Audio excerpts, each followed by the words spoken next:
दरअसल डायरेक्टर का रास्ता कॉस्ट्यूम असिस्टेंट के काम से होकर के ही गुजरता है। जैसे हम लोग हर रोज अलग अलग कपड़े पहनते हैं, उस तरह कहानी में भी हर कैरेक्टर हर रोज अलग अलग कपड़े पहनते हैं। एक कहानी बहुत सारे दिनों में डिवाइड होती है, लेकिन जरूरी नहीं कि एक दिन की कहानी एक दिन में ही शूट हो जाए। और ये बहुत जरूरी है क्योंकि आपको पता है कि डायरेक्टर बनने के लिए कभी भी कोई फॉर्म नहीं निकलता। कॉस्ट्यूम एडी का क्या काम होता है और एक कॉस्ट्यूम एडी का काम कैसे आप बेहतर तरीके से कर सकते हैं, इन सब चीजों के बारे में बात करेंगे आज के इस एपिसोड में। हाय, मैं हूं अमित झा और आप देख रहे हैं एजेज मूवी वर्ल्ड, जहां आपके सपनों को हकीकत बनने का रास्ता दिखाया जाता है। Try to play it, but you're never gonna beat me. Look the other way, what I'm doing ain't. Director के नीचे काम करने वाला वो असिस्टेंट डायरेक्टर जो कॉस्ट्यूम से रिलेटेड कॉल लेता है, उसे ही कॉस्ट्यूम असिस्टेंट डायरेक्टर कहते हैं। दरअसल डायरेक्टर का रास्ता कॉस्ट्यूम असिस्टेंट के काम से होकर के ही गुजरता है। मैं ऐसा क्यों कह रहा हूं, अगर आप एपिसोड एंड तक देखें तो आपको इसका जवाब मिल जाएगा। चलिए सबसे पहले जान लेते हैं कि कॉस्ट्यूम असिस्टेंट डायरेक्टर एग्जैक्टली करते क्या है।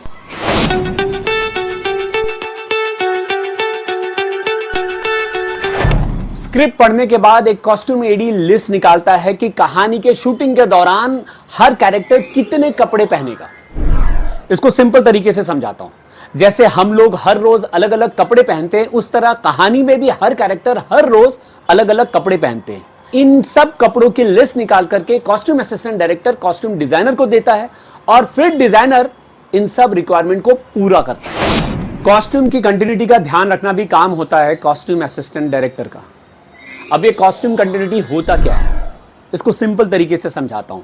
एक कहानी बहुत सारे दिनों में डिवाइड होती है, लेकिन जरूरी नहीं कि एक दिन की कहानी एक दिन में ही शूट हो जाए। हो सकता है कि घर का सीन एक दिन शूट हो और ऑफिस का सीन जो उसी कहानी में अगला सीन होने वाला है वो अगले दिन शूट हो।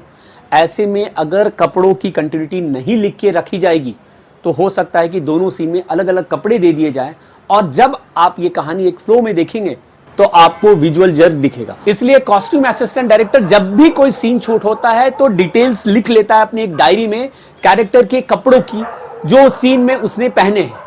इसके बाद 4 दिन के बाद या 10 दिन के बाद जब भी उस ऑर्डर के सीन शूट होते हैं, उस डिटेल को देख करके वो कॉस्ट्यूम भेजवाता है एक्टर को और फाइनली जब इस तरह से कहानी शूट होता है तो कहानी आपको फ्लॉलेस दिखता है। एक सीन में बहुत सारे कैरेक्टर होते हैं। अब कॉस्ट्यूम असिस्टेंट डायरेक्टर इस चीज का भी ध्यान रखता है कि ये सभी कैरेक्टर अलग अलग कलर के कपड़ों में हो, क्योंकि एक ब्लॉग में बहुत सारे कैरेक्टर अगर एक जैसे कपड़े में हो तो देखने में बड़ा ऑड लगता है। इसके अलावा वो इस चीज का भी ध्यान रखता है कि पीछे जो दीवार का कलर है उस कलर का किसी कैरेक्टर ने कोई कपड़ा नहीं पहना। कपड़ों के अलावा कैरेक्टर्स एक्सेसरीज भी पहनते हैं, मतलब कि घड़ी, कान की बालियां, नोज पिन, इस तरह की बहुत सारी ऐसी चीजें हैं जो कैरेक्टर्स पहनते हैं। अब इन चीजों की कंटिन्यूटी का ध्यान रखना भी काम होता है कॉस्ट्यूम असिस्टेंट डायरेक्टर का। शूटिंग के दौरान कॉस्ट्यूम असिस्टेंट डायरेक्टर को यह भी पक्का करना होता है कि कैरेक्टर्स के पास उसके कपड़े कंटिन्यूटी के हिसाब से समय पे पहुंचे। अगर आप कॉस्ट्यूम असिस्टेंट डायरेक्टर हैं या फिर फ्यूचर में कॉस्ट्यूम असिस्टेंट डायरेक्टर का काम करना चाहते हैं तो आपके लिए एक बेस्ट सजेशन मेरी तरफ से यह है कि अपने काम में कुछ नयापन लाइए। आज से सालों पहले जब मैंने कॉस्ट्यूम असिस्टेंट डायरेक्टर काम किया था तो मैंने कुछ चीजें नई की थी अपनी शूटिंग के दौरान।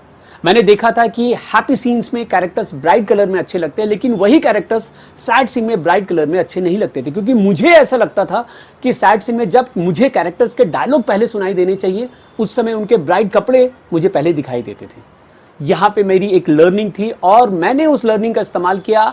आगे जब भी कॉस्ट्यूम असिस्टेंट डायरेक्टर अपनी रिक्वायरमेंट देता था तो मैं उन सीन्स में जो कि सैड होते थे कैरेक्टर के कपड़े डाकर रखता था और वो सीन्स काफी अच्छे लगते थे।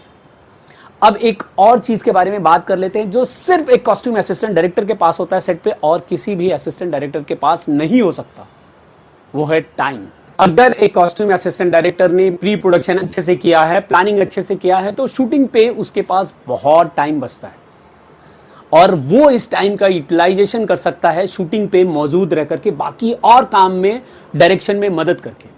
और ये बहुत जरूरी है क्योंकि आपको पता है कि डायरेक्टर बनने के लिए कभी भी कोई फॉर्म नहीं निकलता, कभी भी कोई एग्जामिनेशन नहीं देनी होती।